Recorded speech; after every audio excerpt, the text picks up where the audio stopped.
What's good, y'all? I'm back. It feels good to be back. For y'all, it feels good to be back for me. It just feels good to be back. It's been a long journey. It's been a long month for me. Right? I've been going through some personal issues. I'm not gonna get into that. It's been really bad for me. But and I'm still going through it. But as you can see, I got my head above water, and I'm just ready to get back to work. I'm ready to get back to work. All right. So let's do this. It's a lot to talk about. I didn't get a chance to discuss the Toney trade. I didn't get a chance to talk about us going 6-1. Obviously now we're 6-2. If there was ever a time we needed a bye, this is the time right here. If ever there was a time that the New York Giants needed a bye, this is that time. Like, it couldn't have happened in a better week. It just happened. It's just perfect. The Giants needed this bye. We needed this bye. All right. We didn't get the bye yet, but we got it next week. So let's talk about this Toney trade first. I'm glad he's gone. All right. Let's just take the rabbit out the hat. I'm glad he's gone. It just seems like this man is a locker room cancer. He didn't want to be here. All right. If y'all seen the tweets, he tweeted out, "I'm healthy." He tweeted out, as soon as he got traded, he tweeted out Chief Nation or Chief Kingdom or something like that. Whatever he tweeted out. The point is, he didn't want to be here. And if you don't want to play for my football team, I don't want you here. I don't. Like, I don't want somebody that's not trying to get back on the field. You got to understand, football is a physical sport. You're going to have ups and downs. You're going to get hurt. You're going to have bumps and bruises. It's going to happen. It's football. This is the most physical sport in the world. I mean, wrestling, boxing, y'all get what I'm trying to say. This is physical, all right? But you see Daniel Jones going out there with one ankle. You see Saquon nursing a shoulder injury. You got guys out there playing hurt. All right, that's what this is about. All right, I get it. You want to take care of your body, but listen, this is football.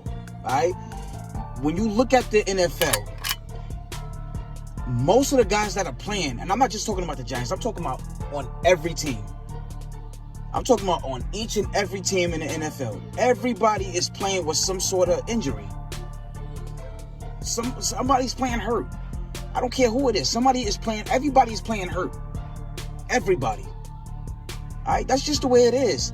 In basketball, you got players that play hurt. Football, baseball, you got players that play hurt. That's just a part of the sport. It happens. Toney, you got to get your ass out there and go play. Like, I'm sick of this shit, man. Now, like I said, I don't know I think he was in the doghouse because he tweeted out that he wasn't hurt. Either that, he didn't know the playbook, whatever the case may be. But you got a guy that just got shot multiple times, Brian Robinson. If y'all look up Brian Robinson, he plays for the Commanders. I'm still getting used to saying that, man. I was getting ready to say the Redskins. But anyway, Brian Robinson got shot multiple times, came back his first game against the Chicago Bears and rushed for over 100 yards. How you got a guy that got shot multiple times? This is the shit that I don't understand. Y'all got a guy that came out here, got shot multiple times, and came out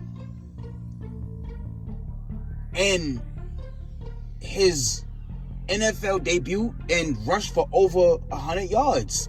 And this man Toney can't get on the field for anything. To save his damn life, he can't get on the field. I don't want him on my team. Now, I'm not saying, listen, he just, listen, we won 6 games without him. We don't need him. Well, let me take that back. We do need him, but fuck it. We don't got him no more. He's gone. He's history. All right? We're not going to sit up here and act like he's Odell. All right? We only had, listen, Kadarius Toney only had one good game with the Giants last year against the Cowboys. All right? He had one good game against the Cowboys. That's it. We're not going to sit up here and act like he was Odell Beckham and then we just all of a sudden traded him. No. He had one good game. That's it. Now, I went on record and I said that he has the potential to be a top 5 receiver in the game. And I still stand by that. I think he's going to go to Kansas City and ball out. Like you're playing with Patrick Mahomes. Somebody said yesterday that he didn't fit our system or something. Like somebody said something stupid like that. What do you mean he didn't fit the system? He's going to the guy, like we got Mike Kafka, right? Mike Kafka came from Kansas City. Toney is in Kansas City right now. He's going to be playing under the same, he's going to be, oh God. I can't even get my words out right now because I'm so frustrated. He's going to have the same playbook is what I was trying to get out. The same playbook. The same playbook the Giants is running, Kansas City runs. Y'all forget Brian Daboll don't call the plays. Mike Kafka does. And I still think that he has the potential. I'm not saying he is. I said he has the potential to be a top 5 receiver. And I stand by that. All right? I look at him as a mixture of Deebo Samuel and Tyreek Hill. That's how I look at him. Listen, don't judge me. Don't judge me. That's just how I look at him. Y'all may view him different, but I see him as more of a Deebo Samuel because he's a running back with the ball in his hand. He's just a lot shiftier. That's the only difference. He's a lot shiftier than Deebo. But Deebo's a top 5 receiver. Devontae Adams, Stephon Diggs, Cooper Kupp. You know what I'm saying? Jamar Chase. Them are top 5 receivers. I'm not gonna take back what I said. I still think that Toney has the potential. I didn't say he was going to be. I said he has the potential to be a top 5 receiver. But he doesn't want to be here. And I'm not gonna knock somebody for not wanting. You don't want to be here. You don't want to be here. Good riddance. Good. You're gone. But that brings me to my next point. The Giants need a receiver. After watching this game, I get it. The Giants went 6-1 with Richie James and Darius Slayton. And I know Wan'Dale Robinson is just coming back. But even when Wan'Dale Robinson is healthy, Wan'Dale Robinson is not looked at as I don't want him as a 5-8 receiver. I personally don't want him as my number 1 receiver. I love him in the slot. I like to use him as a deep threat because that's the way he was used in college. That's the way I like to use him. He's good in the backfield. He was a former running back in college as well. So I like to use him in them wildcat spots, but he's not a number 1 receiver. All right, he's not. He could be a good number 2, but number 1, no, he's not a number 1 receiver. And David Sills is these are practice squad receivers we're playing with outside of Darius Slayton and Robinson. So we need a receiver, man. Now I see that we was linked to DJ Moore. We was linked to most recently Brandon Cooks. We was also linked to Jerry Jeudy. That's who I want, Jerry Jeudy. I'm tired of these. Listen, DJ Moore is gonna be a little too expensive. He's gonna be way too expensive. I believe if we trade for him, if I'm not mistaken, he's only gonna cost $600,000, which we can afford this year. But next year he's owed. I believe he's owed $19 million. We don't have that type of money, considering the fact that because we still gotta pay DJ. We gotta figure out what we're gonna do with Saquon. We don't know what we're gonna do with Saquon.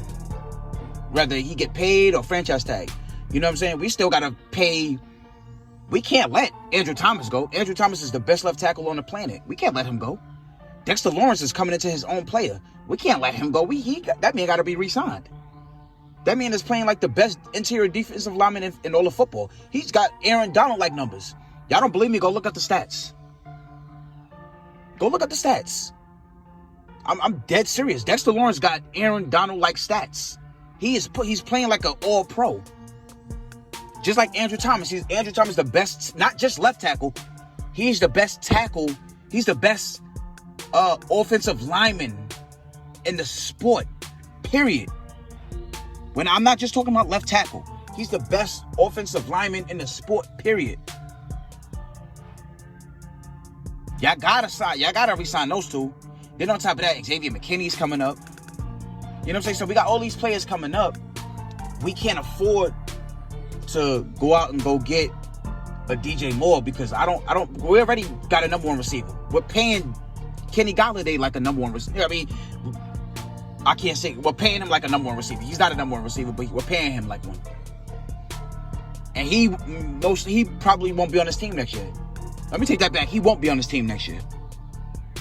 He won't be on his team next year. But the point I'm trying to make is we need help. And I want Jerry Jeudy, personally. Jerry Jeudy was supposed to be the best receiver taken out of that class. I can't remember what year was it? Was it the 2019 draft?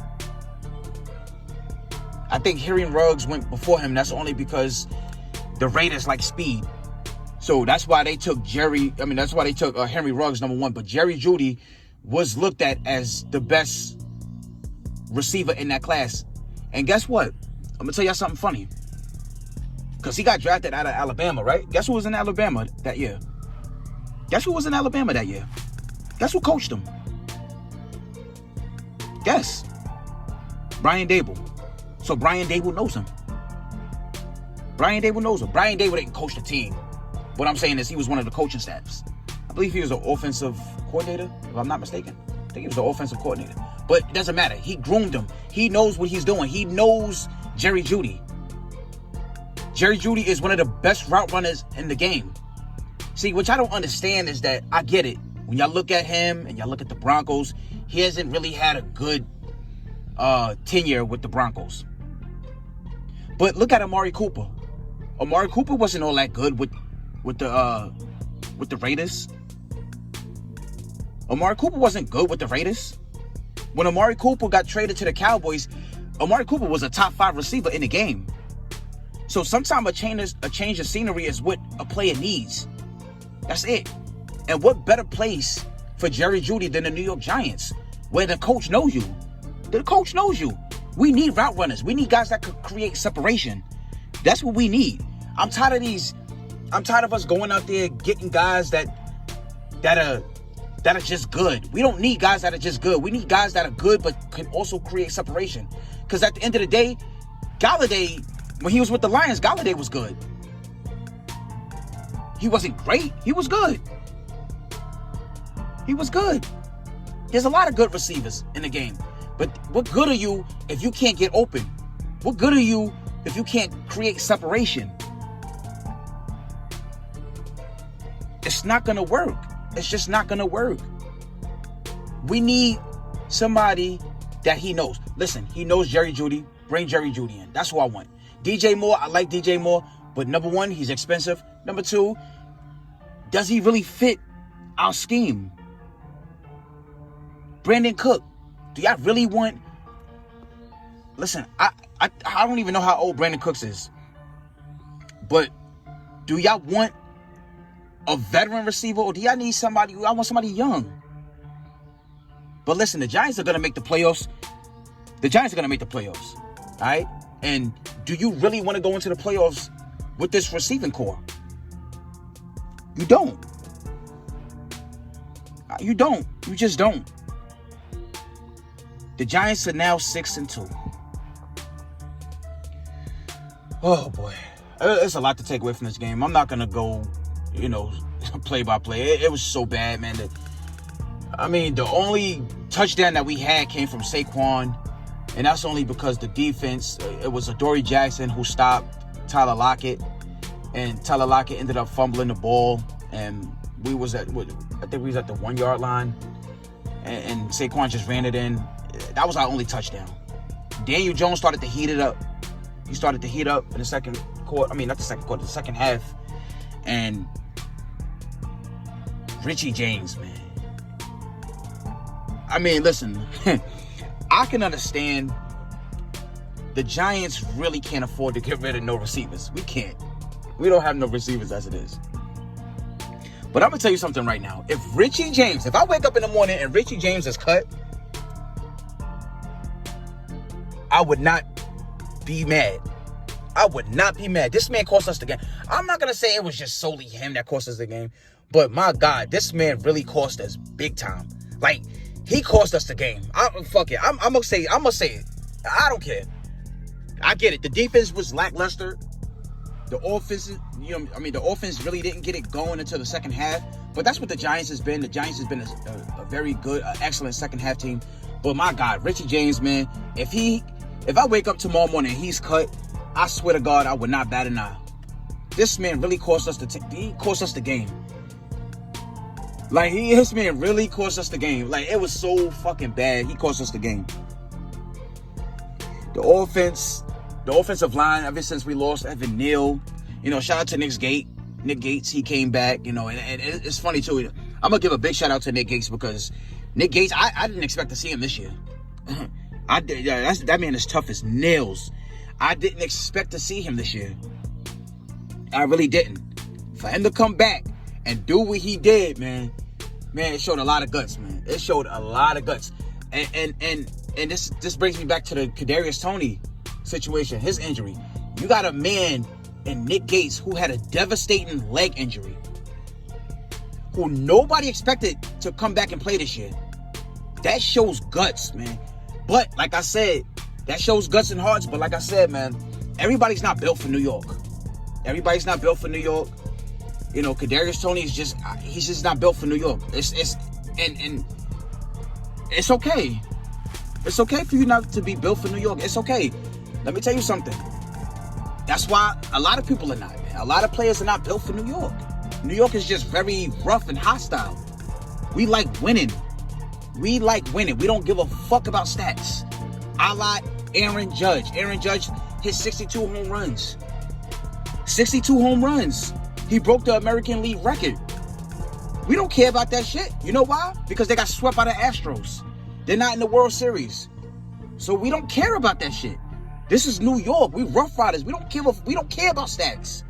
We don't care about that shit. That's why I keep telling y'all, man, who cares? The only stats that the New York fan base care about is wins and losses. That's it. We don't care about none of that shit. We don't care. Aaron Judge could have went out there and hit 70 home runs. We don't care. What the fuck does that got to do with you going to the World Series? That has nothing to do with it. Nothing. That's why I'm saying Kadarius Toney is just not built for New York. And like I said, it's okay because a lot of people are not. A lot of players are not. Why you think a lot of players don't sign here? Because they can't handle it.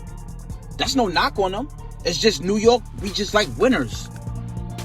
We like winners. It is what it is. But at the end of the day, listen, the Giants are 6-2, and this is why I said that it couldn't have happened at a better time for us to get this bye. We needed this bye. It helps. And I'm hoping, the deadline is Tuesday. I'm hoping that come Tuesday, Jerry Jeudy is a Giant. I'm hoping, because we need a receiver, man. This shit is so bad. We need a receiver. We need a receiver. All right? Like, Daniel Jones is like, I said what I said about Daniel Jones. I'm not always right. But let me tell you something right now. Daniel Jones has put this team on his back the entire year. Let me tell y'all something right quick. And y'all can disagree with me all y'all want. But I want y'all to listen to exactly what I'm getting ready to say. Exactly what I'm getting ready to say. All right? Listen. If stats didn't exist, Daniel Jones would be he would be a top 5 receiver. If stats didn't exist, all right? Listen to what I'm saying. Because I don't want y'all to get my words twisted. if stats didn't exist, Daniel Jones would be a top 5 receiver. Patrick Mahomes, Josh Allen, Jalen Hurts, Daniel Jones will be in that conversation. I just gave you 4. Daniel Jones will be in there. If you want to throw Lamar in there, you can't. Daniel Jones is playing better than Tom Brady. Here's what you do. Give the Giants the Tampa Bay Buccaneers receivers, and the Giants will give Tampa Bay our receivers. Let's switch out receivers. And let's see what Tom Brady is. Would Tom Brady be 6-1? Or 6-2 rather? Let's do it. Let's switch it with Green Bay. Would Green Bay be 6-1? Like, let's be honest. Josh Allen really wasn't all that good up until he got Stephon Diggs. All Daniel Jones need is a fucking number 1 receiver. He's never had that. Kenny Golladay is not a number 1 receiver. I know he's getting paid like one, but he's not one. Give my man DJ a number 1 receiver. All right? And I want y'all to, and like I said, I hope y'all heard what I said, man. I didn't say Daniel Jones was a top 5 quarterback. I said if you took away stats, he absolutely is a top 5 quarterback in the league. And that's a fact. That is a fact. I'm not really too upset, man. I mean, I'm more so upset with Richie James, man. This man needs to be cut. Cut that man and send him back to the practice squad. Do something with that man, but he gotta go. That man gotta go. That man, either that or he can't return the ball no more. He can't return punts or whatever. He just can't, man. Because this man has just he really cost us this game. Because Daniel Jones was heating up. We 6-2. All right, we're 6-2. We're going into the bye. We come back. We play Houston, and we should mop the floor with Houston. Houston is probably the worst team in football right now, so we should mop the floor with them. That's all I got right now. I'm your boy T Money, and I'm signing off. Peace.